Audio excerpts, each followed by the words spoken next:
আসসালামু আলাইকুম ভিউয়ার্স, আশা করি সবাই ভালো আছেন। তো আমরা এখন রুমে যাচ্ছি, গাড়িতে আছি। তো আজকে একটা কথা শেয়ার করবো, সেটা হচ্ছে আমরা তো প্রবাসে আসছি, এখন কী করার, কিছু তো করা নাই, কোনো টাইম মেনটেন নাই। ডিউটি কখন যে সময় বলে ওই সময় ডিউটিতে যেতে হয়। আর যেহেতু কাজ নেই, তখন দেখা গেছে কি যে কাজটি পাওয়া যায়, যে সময় যে যার অধীনে কাজ করি, যেভাবে বলে এভাবেই কাজ করতে হয় সবারই।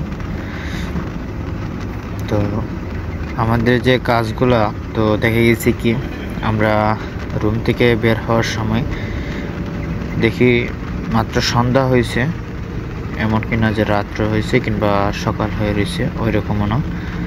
আর যাওয়ার সময় সেম এরকম দেখা যায় যে সকাল হচ্ছে।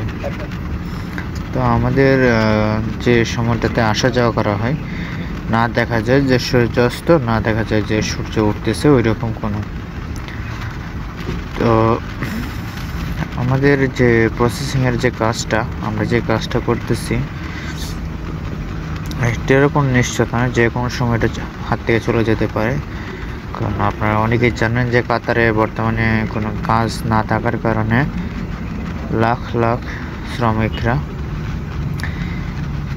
ধরতে গেলে ধরেন যে বিপজ্জনক অবস্থায় আছে আমাদের মতো।